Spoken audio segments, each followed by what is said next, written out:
Hello everyone, welcome to learn with Waris. आज हम लोग सीखेंगे फैक्टराइजेशन की एक ट्रिक।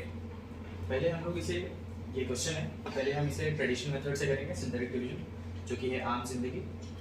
सो फर्स्ट थिंग हमें क्या करना पड़ता है, first thing is hit and trial करेंगे हम लोग, ताकि ये वैल्यू जीरो हो जाए। तो जैसे कि अब मैं ये फंक्शन को लूँगा, फॉर एग्जाम्पल मैं इस इक्वेशन को लेट एफ ऑफ एक्स ले लेते हैं। तो फर्स्ट थिंग है hit and trial, hit and trial, ठीक है। अब एफ ऑफ जीरो एक बार देखेंगे हम लोग, क्या है जीरो हो रही है value, zero is equal to zero. देखते हैं zero plus zero minus zero plus six, ये जीरो नहीं हो रही, तो ये तो रिजेक्ट हो गई। एफ ऑफ वन देखेंगे, two plus one minus 13 plus six, क्या है जीरो हो रहा है, नहीं ये भी जीरो नहीं है।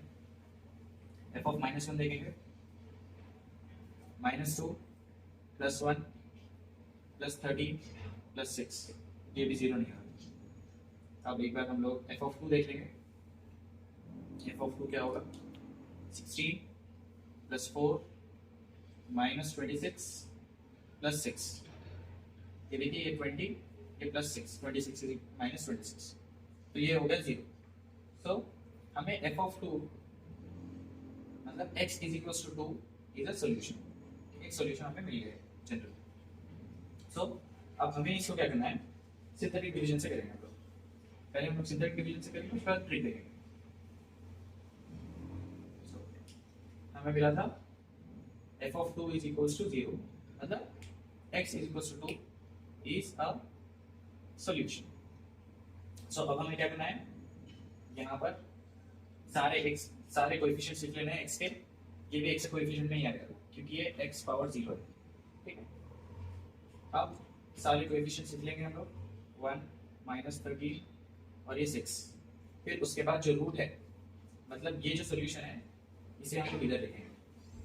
फर्स्ट स्टेप करेंगे, यहाँ पर जीरो रखेंगे, उसके बाद ऐड कर लेंगे 2 प्लस जीरो इज 2। अब हम लोग इसे क्रॉस मल्टीप्लाई करेंगे, 2 इंटू 2 4, सो इसका आंसर यहाँ पर 2 इंटू 2 4 हो गया। अब इन दोनों को ऐड कर लेंगे, 4 1 प्लस 4 5 हो गया। उसके बाद 2 इंटू 5 10 हो जाए, 10 को यहाँ पर रखना है। फिर इन दोनों को ऐड करना है, ये -3 होगा। फिर इन दोनों को मल्टीप्लाई करेंगे, 2 इंटू -3 -6 होगा, ये -6। फिर अब इन दोनों को ऐड करेंगे, 0 होगा।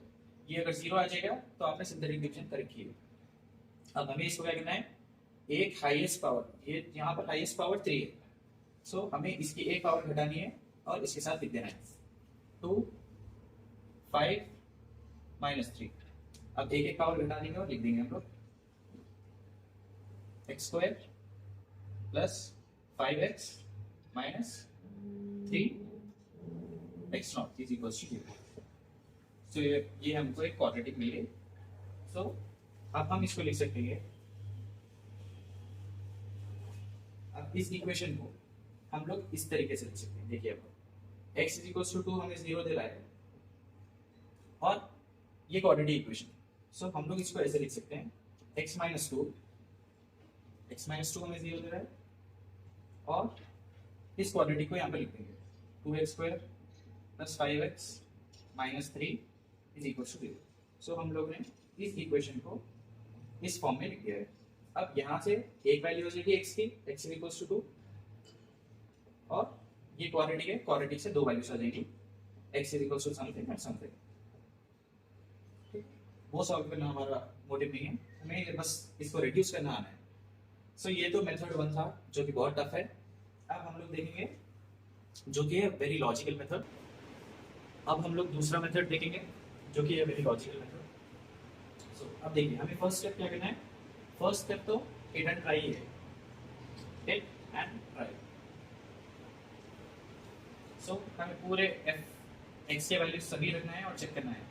ये तो 0 नहीं आया था, अभी हमने किया था, एफ ऑफ 1 भी 0 नहीं आया था, पर एफ ऑफ 2 0 आया था। सो अब एक स्टेटमेंट बोलूंगा मैं, x is equal to 2 is a solution, लेकिन x minus 2 is a root of f of x। इसका मतलब क्या है, जब आप x माइनस 2 से इस इक्वेशन को डिवाइड करेंगे तो रिमाइंडर 0 आएगा। सो इससे हमारी कैलकुलेशन इजी हो जाएगी। सो इसका मतलब ये है x minus 2 is a root of f of x। x equals to 2 is a solution, मतलब अगर आप यहाँ पर 2 रख देंगे तो 0 इज इक्वल्स टू 0 आएगा और ये सॉल्व हो जाएगा, इसीलिए इसे सॉल्यूशन कहा जाता है और इसे रूट कहा जाता है। सो फर्स्ट स्टेप तो हो गया हिट एंड ट्राई का। अब सेकंड स्टेप हमें हिट एंड ट्राई नहीं करना है, हमें लॉजिकली सॉल्व करना है इसे। अब आप देखिए x माइनस 2 है, हमको क्या करना है, x माइनस 2 को 3 टाइम्स लिख देना है, x minus 2 x minus 2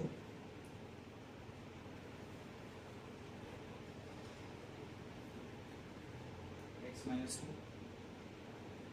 is the root of f of x। ठीक, अभी हमें इस इक्वेशन को इस तरीके से लिखना है। क्या करना है, फर्स्ट x माइनस 2 है, इसको 3 टाइम्स लिख लिया और तीनों को ऐड कर देंगे।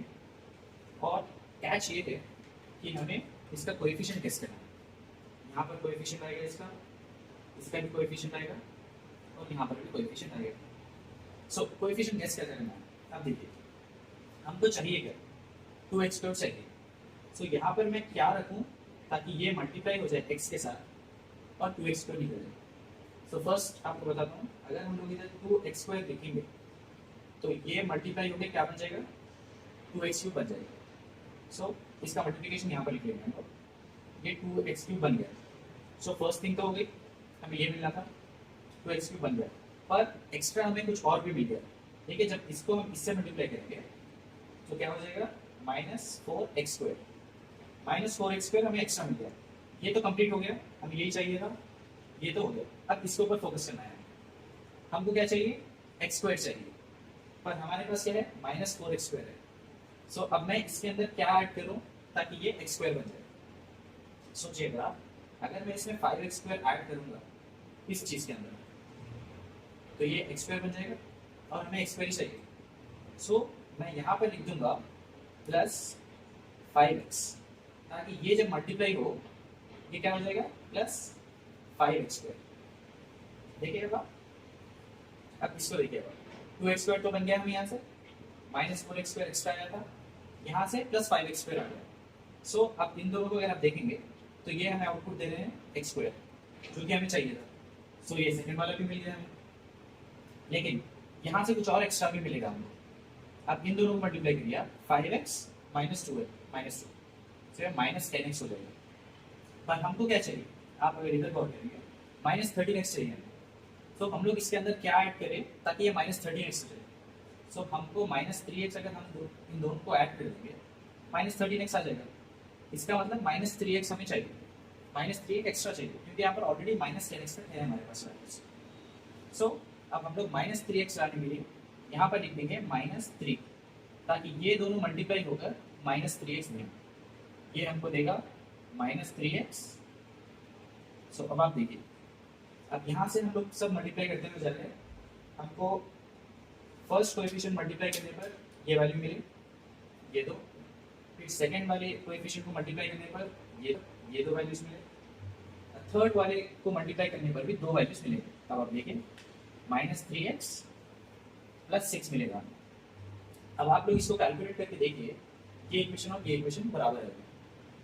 ये 2x³ हो गया, ये हो गया +x² और ये हो जाएगा, ये दोनों को करने पर -13x और ये +6 = 3। देखिए हमें इक्वेशन बराबर आ गया जैसी थी वैसी। सो लॉजिकली हमने सॉल्व किया, हमने कोएफिशिएंट्स ऐसे रखे ताकि हमको जो डिजायर्ड आंसर है वो आ जाए। ये देखिए हमने 6 के लिए तो कुछ किया भी नहीं, पर 6 अपने आप ही आएगा। इसका मतलब हमने ये जो लॉजिकल मेथड अप्लाई किया है वो सही है। सो ये भी मिल गया हमें, ये भी मिल गया, सारे मिल गए। मतलब हम इस इक्वेशन को इस तरीके से भी लिख सकते हैं। सो ये तरीका क्या है, सो ये इक्वेशन को हम इस तरीके से भी लिख सकते हैं। अब हमें क्या करना है, आपको ये 3 टर्म्स में कुछ कॉमन दिख रहा है, x - 2 कॉमन है। ये अगर आप देखेंगे x - 2 x - 2 तीनों में भी कॉमन है, कॉमन ले लीजिए, x - 2 कॉमन ले लीजिए। बचा क्या, 2x² + 5x - 3 = 0। यही इक्वेशन थी जिसको हमने सिंथेटिक डिवीजन से सॉल्व किया था, पर ये यहाँ पर इजीली आ गई है। क्योंकि मैंने अब आपको एक्सप्लेन किया है ये लॉजिकली, इसीलिए टाइम लगा, वरना ये जल्दी हो जाएगा। तो यहाँ से एक x की वैल्यू x इक्वल टू 2 आ जाएगी, और ये क्वाड्रेटिक को सॉल्व करने पर x इज इक्वल टू पता नहीं कुछ आएगा, यहाँ से भी x इज इक्वल टू कुछ आएगा। तो इसको आप लोग x is equal to minus b plus minus under root b square minus 4ac by 2a से भी कर सकते हैं, या फिर आप फिर से दोबारा लॉजिकल मेथड भी लगा सकते हैं, इसलिए हाँ, या फिर फैक्टराइजेशन भी आप अप्लाई कर सकते हैं।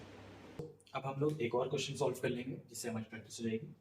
ये x cube minus 4x square minus 7x plus 10 equals to 0। So first step हमारा रहेगा हिट एंड ट्राई। सो अब ये इक्वेशन को हम लोग ले लेंगे F of x. So F of 1 देखेंगे हम लोग, जब हम लोग 1 लिखेंगे तो क्या आ रहा है आंसर 1 माइनस 4 माइनस 7 प्लस 10। सो ये हो गया 11 माइनस 11, सो ये 0 आ रहा है। सो एफ ऑफ 1 हमें 0 दे रहा है, मतलब x is equals to 1 is a solution, but x minus 1 हमें इस चीज को यहाँ पर ला देना है, x minus 1 is a root of this equation which is f of x. F of x का रूट है, मतलब अगर हम लोग इसको इससे डिवाइड करेंगे एग्जैक्टली रिमाइंडर 0 आएगा। सो अभी हमें क्या करना है, नेक्स्ट स्टेप क्या करना है, नेक्स्ट स्टेप इज हमें इस इक्वेशन को लिखना है, x minus 1 is a root। so x minus 1 को हमें लिखना है सेकंड स्टेप में 3 टाइम लिखना है, x minus 1 x minus 1 x minus 1 is equals to 0 आ जाएगा, और यहाँ पर ये ऐड होंगे तीनों भी, और यहाँ पर आ जाएंगे कोएफिशिएंट्स।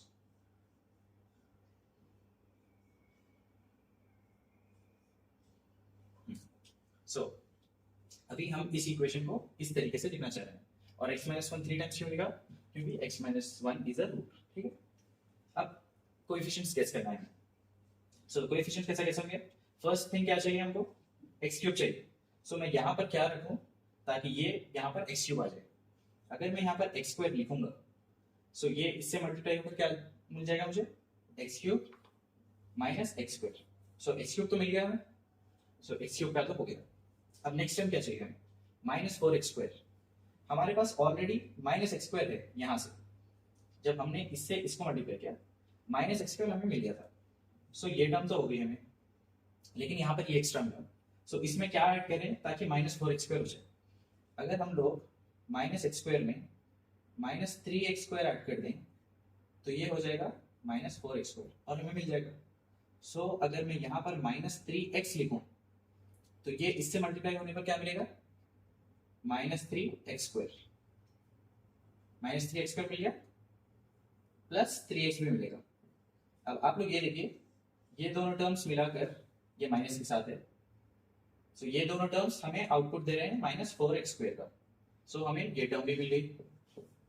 ठीक है, अब यहाँ पर प्लस 3x मिला एक्स्ट्रा, हमें क्या चाहिए माइनस 7x। सो हम इसमें क्या ऐड करें ताकि ये माइनस 7x बन जाए, बताइए। अगर हम लोग इसमें माइनस 10x ऐड करें, ये दोनों का देखिए बात, माइनस 10x अगर हम लोग इसमें ऐड करेंगे तो ये माइनस 7x हो जाएगा। सो हमें क्या चाहिए, माइनस 10x चाहिए हमें। सो माइनस 10x चाहिए हमें। सो माइनस 10 अगर मैं लिख दूंगा तो यहाँ से माइनस 10x आ जाएगा, माइनस 10x पर एक्स्ट्रा प्लस 10 भी आ जाएगा, ये इक्वल टू 0 रहेगा। सो अब आप देखिए, माइनस 10 को x से मल्टीप्लाई करने पर माइनस 10x आ गया, और ये माइनस 10 को माइनस 1 से मल्टीप्लाई करने पर प्लस 10 हो गया। सो अगर हम लोग देखेंगे यहाँ से प्लस 3x आया था, यहाँ से माइनस 10x। सो इन दोनों का आउटपुट क्या है, देखिए अब आप, माइनस 7x है, माइनस 7x है, माइनस 7x भी मिल गया, और ये प्लस 10 अपने आप ही आ जाएगा। सो ये भी मिल गया। सो इस इक्वेशन को हम लोग इस तरीके से भी लिख सकते हैं। सो ये इक्वेशन हमने जो लिखी ये करेक्ट लिखी, इसका मतलब ये है। सो अब हमें क्या करना है, ऐसे तो हमने लिख दिया, ये तो बस कैलकुलेशन के लिए था ताकि आपको समझ में आए कि करना है कैसे। उसके बाद अब हमें क्या करना है, इन तीन टर्म्स में ये टर्म, ये टर्म और ये टर्म, इन तीनों में कुछ ना कुछ कॉमन दिखेगा आपको, वो है x माइनस वन। अब आप क्या कीजिए, x माइनस वन को कॉमन ले लीजिए और बाकी जो बचा है उसको ब्रैकेट्स में लिख दीजिए। यहां पर क्या बचा है, x माइनस वन कॉमन निकालने पर एक्स स्क्वायर बचा है, यहां पर -3x बचेगा, यहां पर -10। सो यहां से x इज इक्वल टू 1 आ जाएगी एक वैल्यू, यहां से क्वाड्रेटिक को सॉल्व करने पर 2 वैल्यूज आ जाएगी x की। सो ये इस तरीके से भी आप सॉल्व कर सकते हैं। ये बहुत ही लॉजिकल मेथड था, ये मुझे भी यूट्यूब पर नहीं मिल रहा था, तो मैंने सोचा कि मेरे सर ने पढ़ाया था, तो मैंने सोचा कि आप लोग का भी इससे फायदा हो जाए। Thank you.